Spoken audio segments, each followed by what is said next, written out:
Hello folks, I'm still in California. Time for another video. I found this place out here in California called Box Canyon. I thought I would walk through a wilderness area, so maybe at some point in the game you could get some glimpses of what I was walking through.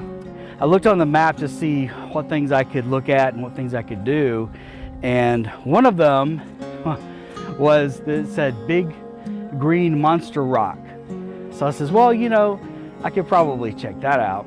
It was just a few miles down the road, so I drove down the road, and somebody had found a rock that, you know, if you spray painted it just right, it did look like a monster up on the side of the mountain. So it was actually a pretty steep hill, and I was like, well, you know, I don't really want to have to climb up the hill because there was nothing to really hold on to, you know. So I thought, well, what I'll do is I'll just fly my drone up there. So that way I didn't have to get out of the truck. So I launched the drone, I flew it up there and looked around, and one of my final shots when I was backing away from it, I didn't realize how close I was to the ground, and I crashed the drone. But it turned out okay. I mean, the drone, you know, it's still flyable. There was really no damage. The drone is actually, to be something so light, it actually wound up being more, you know, resilient than I thought.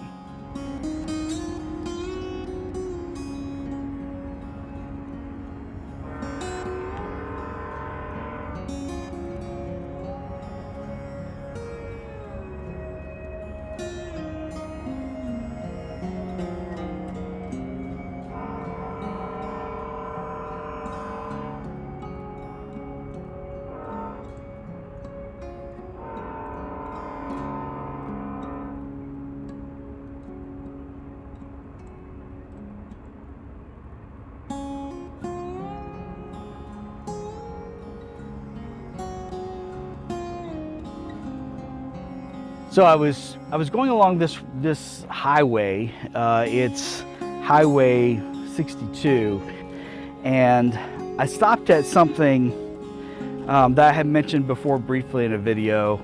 It's called the California Aqueduct. It's this huge water system. It was like a big infrastructure project some years ago, and it is really big. I mean, it's 444 miles long, and it brings in water to California. And some of the interesting things about it is, first of all, they had to build special equipment to build it because they wanted to shape the canal a certain way. And another thing is that whenever the water reaches a mountain, which of course they have some mountains there, they have to pump it over the mountain. So there are pumping stations that are used to pump the water over the mountain. And I mean, it's like 2,000 feet they have to pump the water. The sign said $500 in fines and up to 6 months in prison if you're caught trespassing on the aqueduct. So, you know, it's just something you gotta be aware of. But I thought it was pretty cool. You know, I love huge infrastructure projects like that, you know, that and the Hoover Dam, and, you know, huge projects are really neat, you know, things that stand the test of time, you know.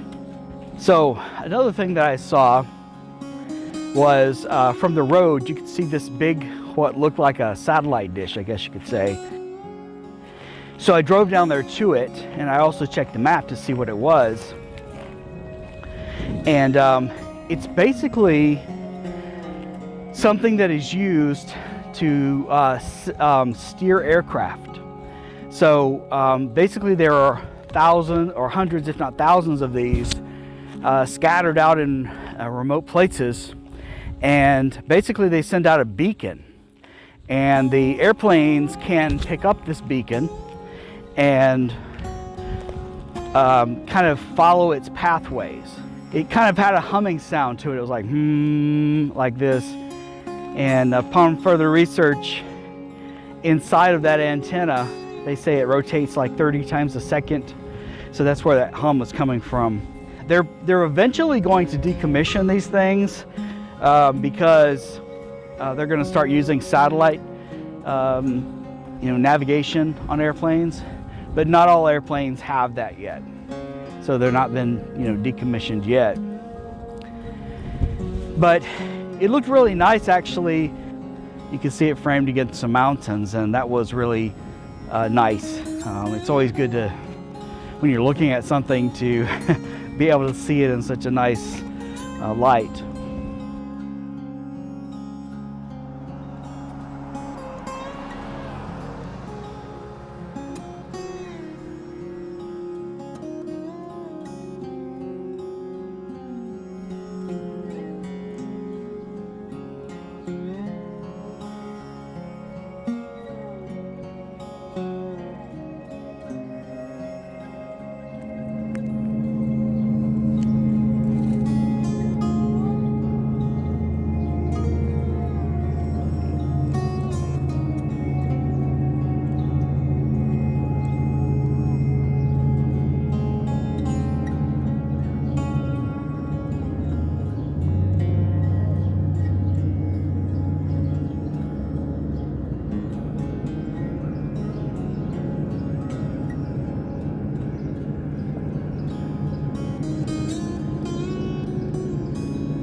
I am in this place called Joshua Tree National Park, and I'm camping right outside of it.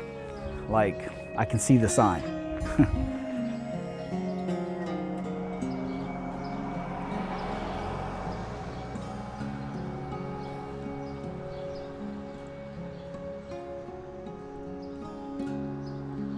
So I just wanted to walk around for a few minutes and show you around.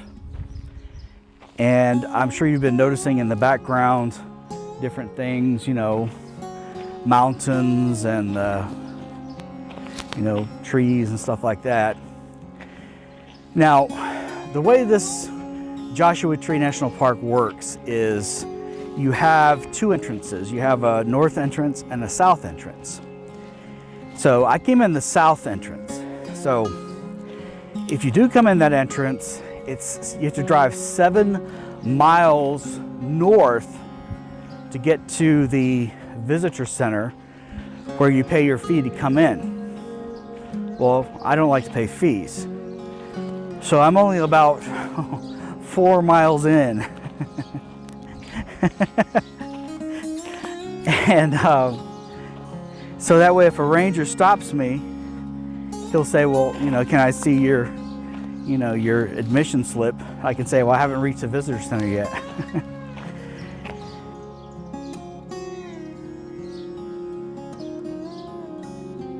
Interestingly enough, just a little tidbit, if I were to go from here to the north end, it's at least 40 miles or more. So this is a big park. So for me to really see anything, a lot of stuff, it's a long drive. It's like almost an hour. So it's a big park. There's a lot of beauty to it. I might come out here at nighttime. I did a couple of years ago. I came out here at nighttime and I took some night pictures. I might do that again.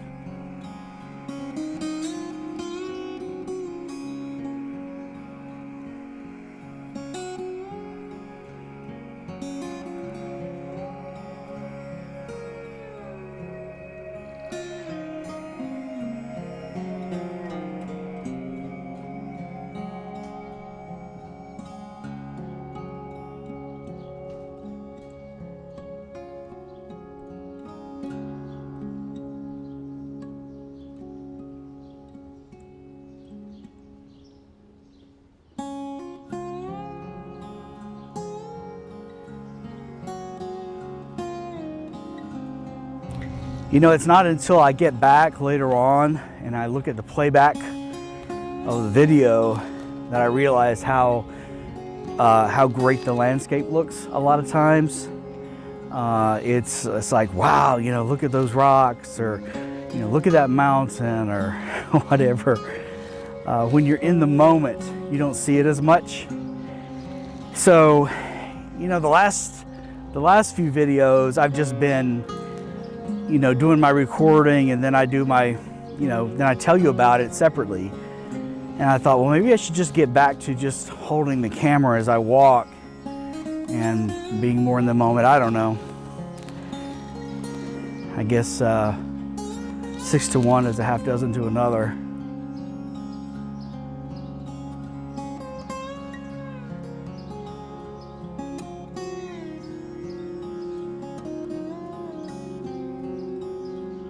It's amazing what you can see all around you, you know.